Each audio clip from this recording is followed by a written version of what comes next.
O.M. the young brother's education. Well, an extinguishing blight fell upon that happy dream, and he had to go to sawing wood to support the old father, or something like that. Y.M. It is about what happened, yes. O.M. What a handsome job of self-sacrificing he did do. It seems to me that he sacrificed everybody except himself. Haven't I told you that no man ever sacrifices himself? That there is no instance of it upon record anywhere? And that when a man's interior monarch requires a thing of its slave for either its momentary or its permanent contentment, that thing must and will be furnished, and that command obeyed, no matter who may stand in the way and suffer disaster by it. That man ruined his family to please and content his interior monarch. Y.M. and help Christ's cause. O.M. Yes, secondly, not firstly, he thought it was firstly. Y.M. Very well, have it so, if you will. But it could be that he argued that if he saved 100 souls in New York, O.M., the sacrifice of the family would be justified by that great profit upon the what shall we call it? Y.M. investment. O.M. Hardly. How would speculation do? How would gamble do? Not a solitary soul capture was sure. He played for a possible 3,300% profit. It was gambling with his family for chips. However, let us see how the game came out. Maybe we can get on the track of the secret original impulse, the real impulse, that moved him to so nobly sacrifice his family in the Savior's cause under the superstition that he was sacrificing himself. I will read a chapter or so. Here we have it. It was bound to expose itself sooner or later. He preached to the East Side rabble a season, then went back to his old dull, obscure life in the lumber camps, hurt to the heart, his pride humbled. Why, were not his efforts acceptable to the Savior, for whom alone they were made? Dear me, that detail is lost sight of, is not even referred to, the fact that it started out as a motive is entirely forgotten. Then what is the trouble? The authoress quite innocently and unconsciously gives the whole business away. The trouble was this man merely preached to the poor. That is not the university settlement's way. It deals in larger and better things than that, and it did not enthuse over that crude Salvation Army eloquence. It was courteous to home, but cool. It did not pet him, did not take him to its bosom. Perished were all his dreams of distinction, the praise and grateful approval. Of whom? The Savior? No, the Savior is not mentioned. Of whom then? Of his fellow workers. Why did he want that? Because the master inside of him wanted it and would not be content without it. That emphasized sentence quoted above reveals the secret we have been seeking, the original impulse, the real impulse, which moved the obscure and unappreciated Adirondack lumberman to sacrifice his family and go on that crusade to the East Side. Which said original impulse was this, to wit. Without knowing it, he went there to show a neglected world the large talent that was in him and rise to distinction. As I have warned you before, no act springs from any but the one law, the one motive. But I pray you, do not accept this law upon my say-so, but diligently examine for yourself. Whenever you read of a self-sacrificing act or hear of one, or of a duty done for duty's sake, take it to pieces and look for the real motive. It is always there. Y.M. I do it every day. I cannot help it, now that I have gotten started upon the degrading and exasperating quest, for it is hatefully interesting. In fact, fascinating is the word. As soon as I come across a golden deed in a book I have to stop and take it apart and examine it. I cannot help myself. O.M. Have you ever found one that defeated the rule? Y.M. No, at least not yet. But take the case of servant tipping in Europe. You pay the hotel for service, you owe the servants nothing, yet you pay them besides. Doesn't that defeat it? O.M. In what way? Y.M. You are not obliged to do it. Therefore its source is compassion for their ill-paid condition, and O.M. Has that custom ever vexed you, annoyed you, irritated you? Y.M. Well, yes. O.M. Still you succumb to it. Y.M. Of course. O.M. Why of course? Y.M. Well, custom is law in a way, and laws must be submitted to, everybody recognizes it as a duty. O.M. Then you pay for the irritating tax for duty's sake. Y.M. I suppose it amounts to that. O.M. Then, the impulse which moves you to submit to the tax is not all compassion, charity, benevolence. Y.M. Well, perhaps not. O.M. Is any of it? Y.M. Perhaps I was too hasty in locating its source. O.M. Perhaps so. In case you ignored the custom, would you get prompt and effective service from the servants? YMO, hear yourself talk, those European servants. Why you wouldn't get any at all to speak of. Couldn't that work as an impulse to move you to pay the tax? I am not denying it. Apparently, then, it is a case of for duty's sake with a little self-interest added. Yes, it has the look of it. But here is a point. We pay that tax knowing it to be unjust and an extortion, yet we go away with a pain at the heart if we think we have been stingy with the poor fellows, and we heartily wish we were back again, so that we could do the right thing, and more than the right thing, the generous thing. I think it will be difficult for you to find any thought of self in that impulse. I wonder why you should think so. When you find service charged in the hotel bill, does it annoy you? No. Do you ever complain of the amount of it? No, it would not occur to me. The expense, then, is not the annoying detail. It is a fixed charge, and you pay it cheerfully, you pay it without a murmur. When you came to pay the servants, how would you like it if each of the men and maids had a fixed charge? Like it, I should rejoice. Even if the fixed tax were a shade more than you had been in the habit of paying in the form of tips. Indeed, yes. Very well then. As I understand it, it isn't really compassion nor yet duty that moves you to pay the tax, and it isn't the amount of the tax that annoys you. Yet something annoys you. What is it? Well, the trouble is, you never know what to pay, the tax varies so, all over Europe. So you have to guess. There is no other way. So you go on thinking, and calculating and guessing, and consulting with other people and getting their views, and it spoils your sleep nights, and makes you distraught in the daytime, and while you are pretending to look at the sights you are only guessing all the time, and being worried and miserable. And all about a debt which you don't owe and don't have to pay unless you want to. Strange. What is the purpose of the guessing? To guess out what is right to give them, and not be unfair to any of them. It has quite a noble look, taking so much pains, and using up so much valuable time in order to be just and fair to a poor servant to whom you owe nothing, but who needs money and is ill paid. I think, myself, that if there is any ungracious motive back of it, it will be hard to find. How do you know when you have not paid a servant fairly? Why, he is silent, does not thank you. Sometimes he gives you a look that makes you ashamed. You are too proud to rectify your mistake there with people looking, but afterward you keep on wishing and wishing you had done it. The shame and the pain of it. Sometimes you see, by the signs, that you have it just right, and you go away mightily satisfied. Sometimes the man is so effusively thankful that you know you have given him a good deal more than was necessary. Necessary. Necessary for what? To content him. How do you feel then? Repentant. It is my belief that you have not been concerning yourself in guessing out his just dues, but only in ciphering out what would content him, and I think you have a self-deluding reason for that. What was it? If you fell short of what he was expecting and wanting, you would get a look which would shame you before folk. That would give you pain. For you are only working for yourself, not him. If you gave him too much, you would be ashamed of yourself for it, and that would give you pain. Another case of thinking of yourself, protecting yourself, saving yourself from discomfort. You never think of the servant once, except to guess out how to get his approval. If you get that, you get your own approval, and that is the sole and only thing you are after. The master inside of you is then satisfied, contented, comfortable. There was no other thing at stake, as a matter of first interest, anywhere in the transaction. Further instances. Well, to think of it. Self-sacrifice for others, the grandest thing in man, ruled out, non-existent. Are you accusing me of saying that? Why, certainly. I haven't said it. What did you say then? That no man has ever sacrificed himself in the common meaning of that phrase, which is, self-sacrifice for another alone. Men make daily sacrifices for others, but it is for their own sake first. The act must content their own spirit first. The other beneficiaries come second.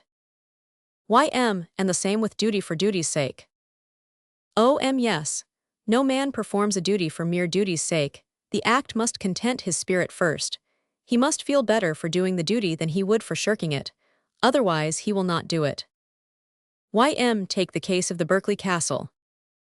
It was a noble duty, greatly performed. Take it to pieces and examine it if you like. A British troopship crowded with soldiers and their wives and children. She struck a rock and began to sink. There was room in the boats for the women and children only. The colonel lined up his regiment on the deck and said, "It is our duty to die, that they may be saved." There was no murmur, no protest. The boats carried away the women and children. When the death moment was come, the colonel and his officers took their several posts. The men stood at shoulder arms, and so, as on dress parade with their flag flying and the drums beating, they went down, a sacrifice to duty for duty's sake. Can you view it as other than that? It was something as fine as that, as exalted as that. Could you have remained in those ranks and gone down to your death in that unflinching way? Could I? No, I could not. Think. Imagine yourself there, with that watery doom creeping higher and higher around you. I can imagine it. I feel all the horror of it. I could not have endured it. I could not have remained in my place. I know it. Why? There is no why about it. I know myself, and I know I couldn't do it. But it would be your duty to do it. Yes, I know, but I couldn't. It was more than 1,000 men, yet not one of them flinched. Some of them must have been born with your temperament. If they could do that great duty for duty's sake, why not you? Don't you know that you could go out and gather together 1,000 clerks and mechanics, and put them on that deck, and ask them to die for duty's sake, and not 24 of them would stay in the ranks to the end? Yes, I know that. But you train them, and put them through a campaign or two, then they would be soldiers. Soldiers with a soldier's pride, a soldier's self-respect, a soldier's ideals. They would have to content a soldier's spirit then, not a clerk's, not a mechanic's. They could not content that spirit by shirking a soldier's duty, could they? I suppose not. Then they would do the duty not for the duty's sake, but for their own sake primarily. The duty was just the same, and just as imperative when they were clerks, mechanics, raw recruits, but they wouldn't perform it for that. As clerks and mechanics they had other ideals, another spirit to satisfy, and they satisfied it. They had to, it is the law, training is potent. Training toward higher and ever higher ideals is worth any man's thought and labor and diligence.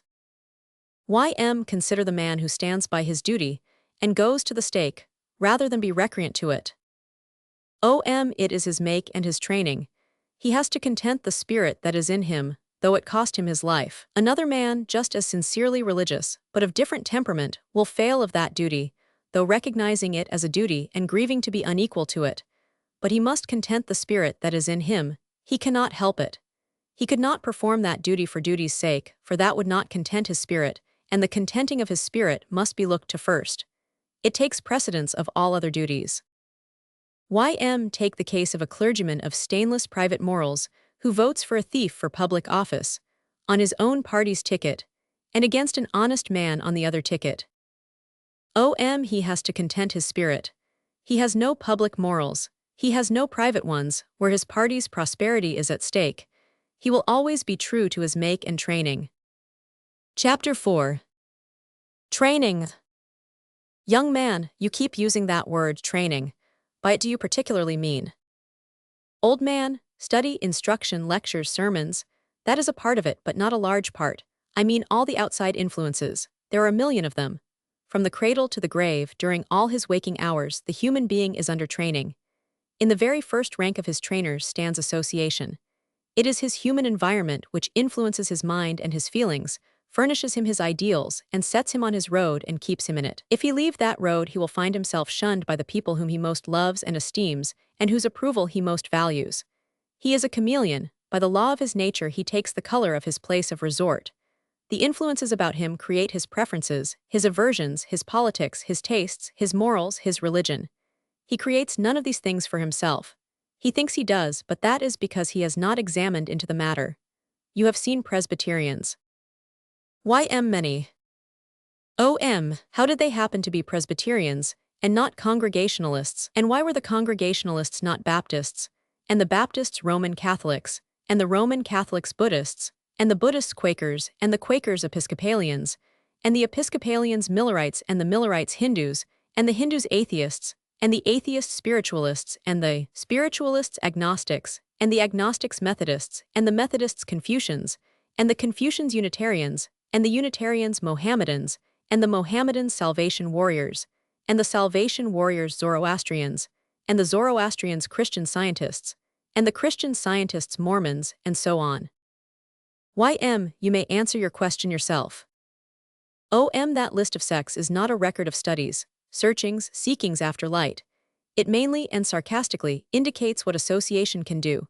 If you know a man's nationality, you can come within a split hair of guessing the complexion of his religion. English Protestant, American Ditto, Spaniard, Frenchman, Irishman, Italian, South American Roman Catholic, Russian Greek Catholic, Turk Mohammedan, and so on. And when you know the man's religious complexion, you know what sort of religious books he reads when he wants some more light, and what sort of books he avoids, lest by accident he get more light than he wants. In America, if you know which party collar a voter wears, you know what his associations are, and how he came by his politics, and which breed of newspaper he reads to get light, and which breed he diligently avoids, and which breed of mass meetings he attends in order to broaden his political knowledge, and which breed of mass meetings he doesn't attend, except to refute its doctrines with brickbats. We are always hearing of people who are around seeking after truth. I have never seen a permanent specimen. I think he had never lived, but I have seen several entirely sincere people who thought they were permanent seekers after truth. They sought diligently, persistently, carefully, cautiously, profoundly, with perfect honesty and nicely adjusted judgment, until they believed that without doubt or question they had found the truth. That was the end of the search.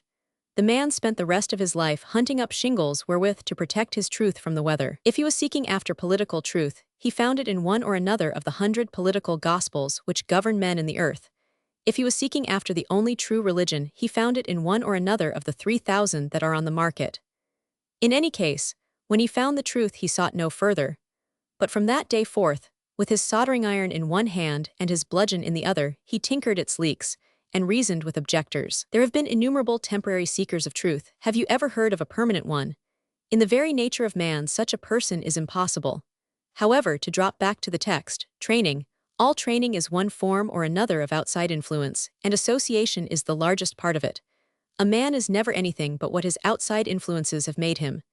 They train him downward or they train him upward, but they train him, they are at work upon him all the time.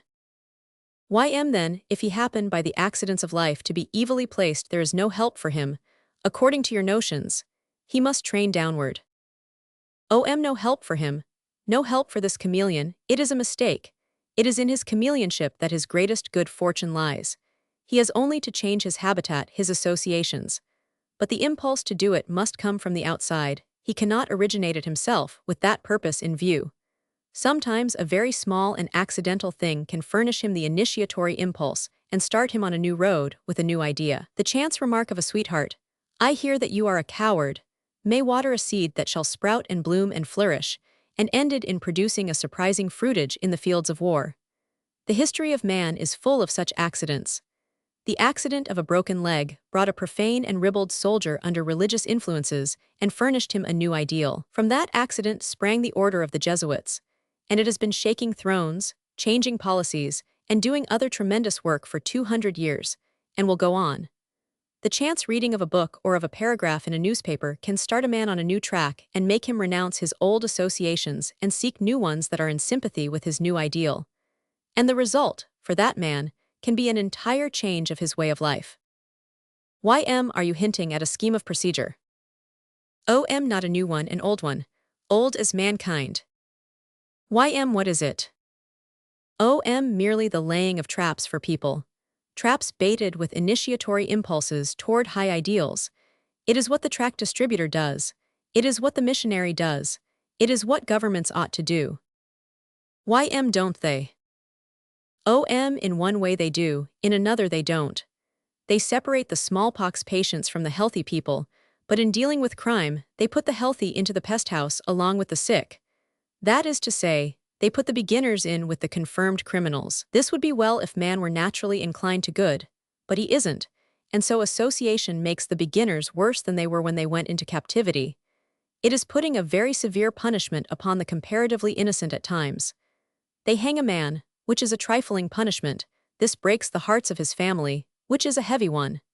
They comfortably jail and feed a wife-beater, and leave his innocent wife and family to starve. Do you believe in the doctrine that man is equipped with an intuitive perception of good and evil? Adam hadn't it. But has man acquired it since? No.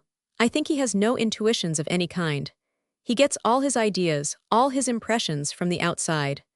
I keep repeating this, in the hope that I may impress it upon you that you will be interested to observe and examine for yourself, and see whether it is true or false. Where did you get your own aggravating notions? From the outside. I did not invent them. They are gathered from 1,000 unknown sources, mainly unconsciously gathered. Don't you believe that God could make an inherently honest man? Yes, I know he could. I also know that he never did make one. A wiser observer than you has recorded the fact that an honest man's the noblest work of God. He didn't record a fact, he recorded a falsity. It is windy and sounds well, but it is not true. God makes a man with honest and dishonest possibilities in him and stops there. The man's associations develop the possibilities, the one set or the other. The result is accordingly an honest man or a dishonest one. And the honest one is not entitled to praise. No, how often must I tell you that? He is not the architect of his honesty. Now then, I will ask you where there is any sense in training people to lead virtuous lives. What is gained by it? The man himself gets large advantages out of it, and that is the main thing to him. He is not a peril to his neighbors, he is not a damage to them, and so they get an advantage out of his virtues. That is the main thing to them. It can make this life comparatively comfortable to the parties concerned. The neglect of this training can make this life a constant peril and distress to the parties concerned. You have said that training is everything. That training is the man himself, for it makes him what he is. I said training and another thing. Let that other thing pass for the moment. What were you going to say? We have an old servant. She has been with us 22 years. Her service used to be faultless, but now she has become very forgetful. We are all fond of her. We all recognize that she cannot help the infirmity which age has brought her. The rest of the family do not scold her for her remissnesses, but at times I do. I can't seem to control myself. Don't I try? I do try. Now then, when I was ready to dress, this morning, no clean clothes had been put out. I lost my temper. I lose it easiest and quickest in the early morning. I rang, and immediately began to warn myself not to show temper, and to be careful and speak gently. I safeguarded myself most carefully. I even chose the very word I would use. You've forgotten the clean clothes, Jane. When she appeared in the door, I opened my mouth to say that phrase, and out of it, moved by an instant surge of passion, which I was not expecting and hadn't time to put under control, came the hot rebuke. You've forgotten them again. You say a man always does the thing which will best please his interior master. Whence came the impulse to make careful preparation to save the girl the humiliation of a rebuke? Did that come from the master, who is always primarily concerned about himself? Unquestionably. There is no other source for any impulse. Secondarily, you made preparation to save the girl, but primarily its object was to save yourself, by contenting the master. How do you mean? Has any member of the family ever implored you to watch your temper, and not fly out at the girl? Yes, my mother. You love her. More than that. You would always do anything in your power to please her. It is a delight to me to do anything to please her. Why? You would do it for pay, solely for profit. What profit would you expect and certainly receive from the investment? Personally, none. To please her is enough. It appears, then, that your object, primarily, wasn't to save the girl a humiliation, but to please your mother. It also appears that to please your mother gives you a strong pleasure. Is not that the profit which you get out of the investment? Isn't that the real profits and first profit? Well, go on. In all transactions, the interior master looks to it that you get the first profit. Otherwise, there is no transaction. Well then, if I was so anxious to get that profit and so intent upon it, why did I throw it away by losing my temper? In order to get another profit, which suddenly superseded it in value. Where was it? Ambushed behind your born temperament and waiting for a chance. Your native warm temper suddenly jumped to the front, and for the moment its influence was more powerful than your mother's and abolished it. In that instance you were eager to flash out a hot rebuke and enjoy it. You did enjoy it, didn't you? For a quarter of a second. Yes, I did. Very well, it is as I have said. The thing which will give you the most pleasure, the most satisfaction, in any moment or fraction of a moment, is the thing you will always do. You must content the master's latest whim, whatever it may be. But when the tears came into the old servant's eyes, I could have cut my hand off for what I had done. Right. You had humiliated yourself, you see, you had given yourself pain. Nothing is of first importance to a man except results which damage him or profit him. All the rest is secondary. Your master was displeased with you, although you had obeyed him. He required a prompt repentance. You obeyed again, you had to, there is never any escape from his commands. He is a hard master and fickle. He changes his mind in the fraction of a second, but you must be ready to obey, and you will obey always. If he requires repentance, you content him, you will always furnish it. He must be nursed, petted, coddled, and kept contented, let the terms be what they may. Training. What's the use of it? Didn't my mother try to train me up to where I would no longer fly out at that girl? Have you never managed to keep back a scolding? Certainly many times. More times this year than last. Yes, a good many more. More times last year than the year before. Yes. There is a large improvement, then in the 2 years. Yes, undoubtedly. Then your question is answered. You see there is use in training. Keep on, keeping faithfully on, you are doing well. Will my reform reach perfection? It will, up to your limit. My limit, what do you mean by that? You remember that you said that I said training was everything. I corrected you and said training and another thing. That other thing is temperament, that is, the disposition you were born with. You can't eradicate your disposition nor any rag of it, you can only put a pressure on it and keep it down and quiet. You have a warm temper. Yes. You will never get rid of it, but by watching it you can keep it down nearly all the time. Its presence is your limit. Your reform will never quite reach perfection, for your temper will beat you now and then, but you come near enough. You have made valuable progress and can make more. There is use in training. Immense use. Presently you will reach a new stage of development, then your progress will be easier, will proceed on a simpler basis anyway. Explain. You keep back your scoldings now, to please yourself by pleasing your mother. Presently the mere triumphing over your temper will delight your vanity, and confer a more delicious pleasure and satisfaction upon you than even the approbation of your mother confers upon you now. You will then labor for yourself directly, and at first hand, not by the roundabout way through your mother. It simplifies the matter, and it also strengthens the impulse. Dear. But I shan't ever reach the point where I will spare the girl for her sake primarily, not mine. Yes, in heaven. After a reflective pause, temperament. Well, I see one must allow for temperament. It is a large factor, sure enough. My mother is thoughtful and not hot-tempered. When I was dressed, I went to her room. She was not there. I called. She answered from the bathroom. I heard the water running. I inquired. She answered without temper that Jane had forgotten her bath, and she was preparing it herself. I offered to ring, but she said, "No, don't do that. It would only distress her to be confronted with her lapse and would be a rebuke. She doesn't deserve that. She is not to blame for the tricks her memory serves her." I say, has my mother an interior master? And where was he? He was there, and looking out for his own peace and pleasure and contentment. The girl's distress would have pained your mother. Otherwise the girl would have been rung up, distress and all.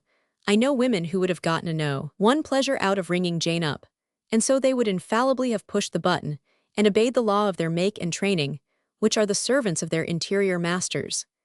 It is quite likely that a part of your mother's forbearance came from training. The good kind of training, whose best and highest function is to see to it that every time it confers a satisfaction upon its pupil, a benefit shall fall at second hand upon others. If you were going to condense into an admonition your plan for the general betterment of the race's condition, how would you word it? Admonition. Diligently train your ideals upward, and still upward toward a summit where you will find your chiefest pleasure in conduct which, while contenting you, will be sure to confer benefits upon your neighbor and the community. Is that a new gospel? No. It has been taught before. For 10,000 years. By whom? All the great religions, all the great gospels. Then, there is nothing new about it. Yes, there is. It is candidly stated this time, that has not been done before. How do you mean? Haven't I put you first, and your neighbor and the community afterward? Well, yes, that is a difference, it is true. The difference between straight speaking and crooked, the difference between frankness and shuffling. Explain. The others offer you 100 bribes to be good, thus conceding that the master inside of you must be conciliated and contented first, and that you will do nothing at first hand but for his sake. Then they turn square around and require you to do good for others' sake chiefly, and to do your duty for duty's sake, chiefly, and to do acts of self-sacrifice. Thus at the outset, we all stand upon the same ground, recognition of the supreme and absolute monarch that resides in man, and we all grovel before him and appeal to him. Then those others dodge and shuffle, and face around and unfrankly and inconsistently and illogically change the form of their appeal and direct its persuasions to man's second-place powers and to powers which have no existence in him, thus advancing them to first place. Whereas in my admonition, I stick logically and consistently to the original position. I place the interior master's requirements first and keep them there. If we grant, for the sake of argument, that your scheme and the other schemes aim at and produce the same result, right living, has yours an advantage over the others? Yes, a large one. It has no concealments, no deceptions. When a man leads a right and valuable life under it, he is not deceived as to the real chief motive which impels him to it. In those other cases he is. Is that an advantage? Is it an advantage to live a lofty life for a mean reason? In the other cases, he lives the lofty life under the impression that he is living for a lofty reason. Is not that an advantage?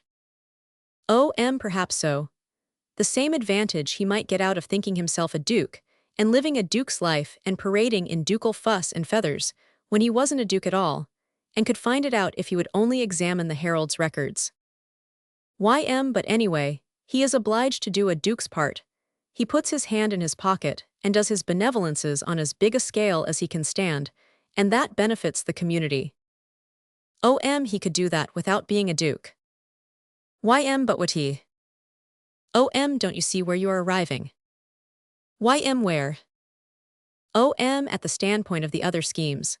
That it is good morals to let an ignorant duke do showy benevolences for his pride's sake, a pretty low motive, and go on doing them unwarned, lest if he were made acquainted with the actual motive which prompted them he might shut up his purse and cease to be good.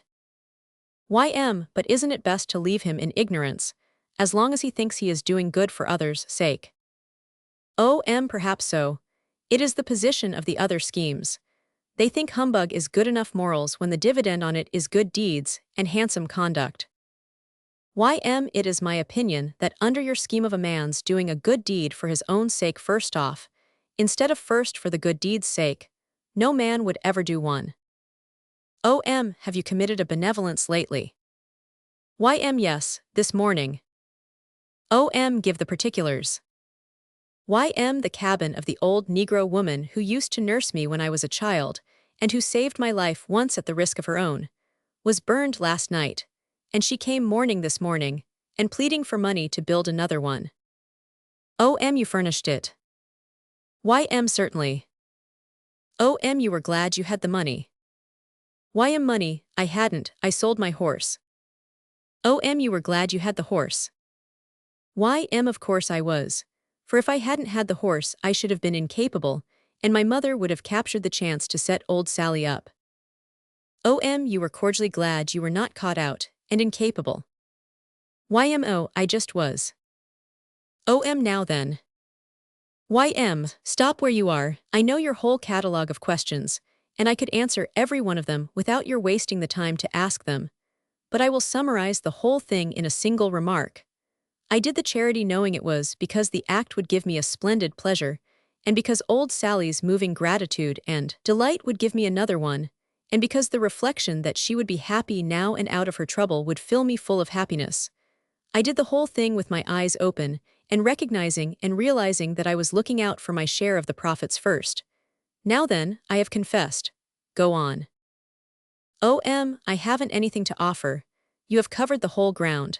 Can you have been any more strongly moved to help Sally out of her trouble? Could you have done the deed any more eagerly, if you had been under the delusion that you were doing it for her sake and profit only? No, nothing in the world could have made the impulse which moved me more powerful, more masterful, more thoroughly irresistible. I played the limit. Very well. You begin to suspect, and I claim to know, that when a man is a shade more strongly moved to do one of two things or of 24 things than he is to do any one of the others, he will infallibly do that one thing, be it good or be it evil. And if it be good, not all the beguilements of all the casuistries can increase the strength of the impulse by a single shade, or add a shade to the comfort and contentment he will get out of the act. Then, you believe that such tendency toward doing good as is in men's hearts would not be diminished by the removal of the delusion that good deeds are done primarily for the sake of number 2, instead of for the sake of number 1. That is what I fully believe. Doesn't it somehow seem to take from the dignity of the deed? If there is dignity in falsity, it does. It removes that. What is left for the moralists to do? Teach unreservedly what he already teaches with one side of his mouth and takes back with the other. Do right for your own sake, and be happy in knowing that your neighbor will certainly share in the benefits resulting. Repeat your admonition. Diligently train your ideals upward, and still upward toward a summit where you will find your chiefest pleasure in conduct which, while contenting you, will be sure to confer benefits upon your neighbor and the community. One's every act proceeds from exterior influences, you think. Yes. If I conclude to rob a person, I am not the originator of the idea, but it comes in from the outside. I see him handling money, for instance, and that moves me to the crime. That by itself? Certainly not. It is merely the latest outside influence of a procession of preparatory influences stretching back over a period of years. No single outside influence can make a man do a thing which is at war with his training.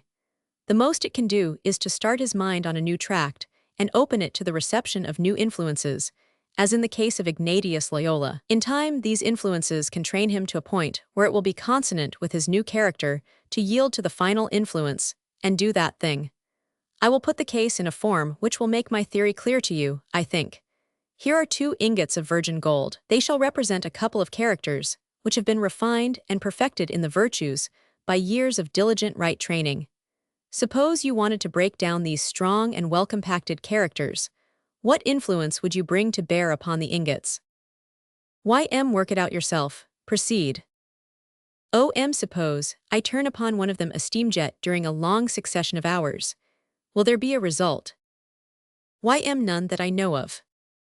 Why? A steam jet cannot break down such a substance. Very well. The steam is an outside influence, but it is ineffective because the gold takes no interest in it. The ingot remains as it was. Suppose we add to the steam some quicksilver in a vaporized condition and turn the jet upon the ingot, will there be an instantaneous result? No. The quicksilver is an outside influence which gold, by its peculiar nature, say temperament, disposition, cannot be indifferent to. It stirs up the interest of the gold, although we do not perceive it, but a single application of the influence works no damage.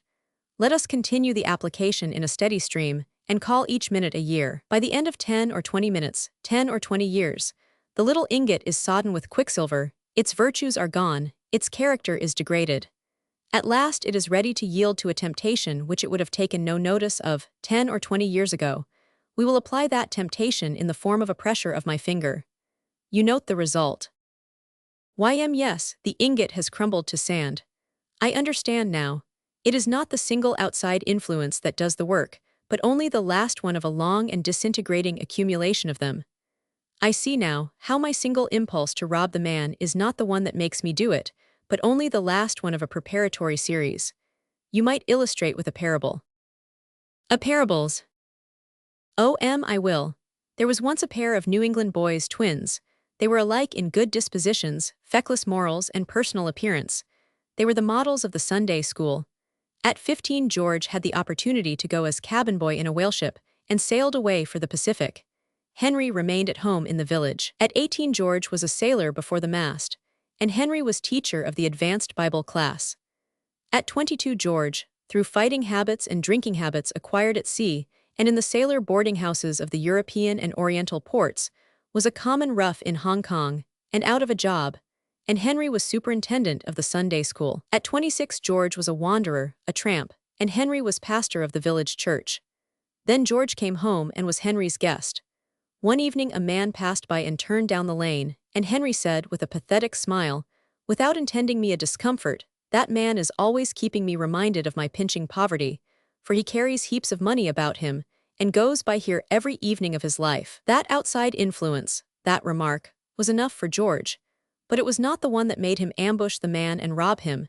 It merely represented the 11 years' accumulation of such influences, and gave birth to the act for which their long gestation had made preparation. It had never entered the head of Henry to rob the man. His ingot had been subjected to clean steam only, but George's had been subjected to vaporized quicksilver. 5. More about the machine.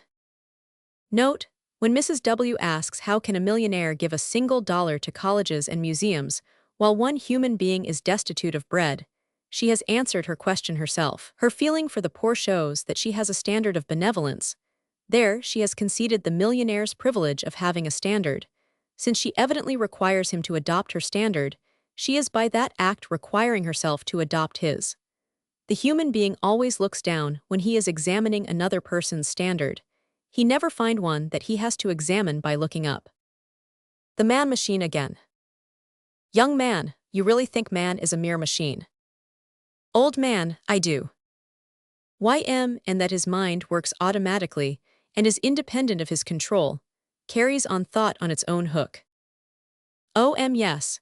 It is diligently at work, unceasingly at work, during every waking moment. Have you never tossed about all night, imploring, beseeching, commanding your mind to stop work and let you go to sleep? You who perhaps imagine that your mind is your servant and must obey your orders, think what you tell it to think, and stop when you tell it to stop. When it chooses to work, there is no way to keep it still for an instant. The brightest man would not be able to supply it with subjects if he had to hunt them up. If it needed the man's help, it would wait for him to give it work when he wakes in the morning.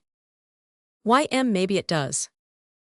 No, it begins right away, before the man gets wide enough awake to give it a suggestion.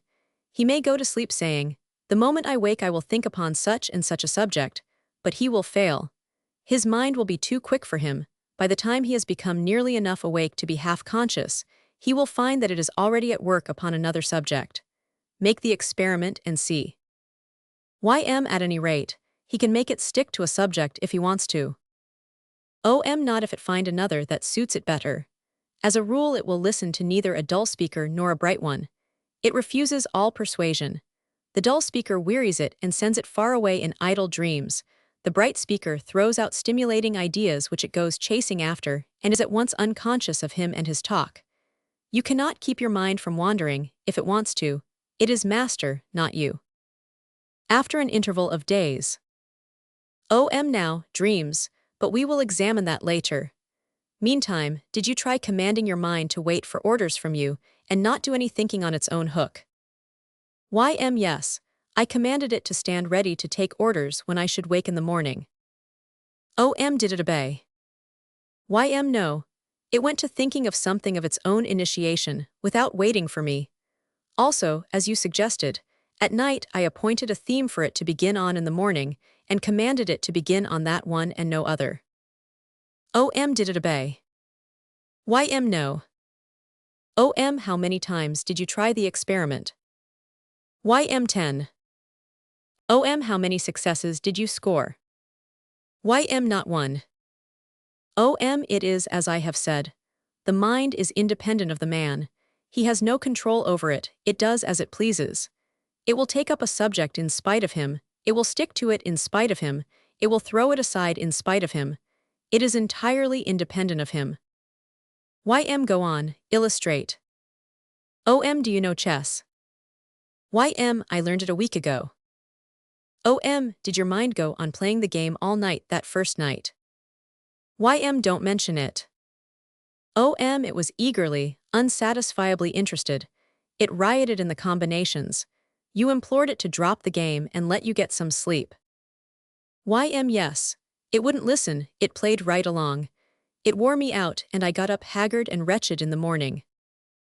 At some time or other, you have been captivated by a ridiculous rhyme jingle. Indeed, yes. I saw Esau kissing Kate. And she saw I saw Esau.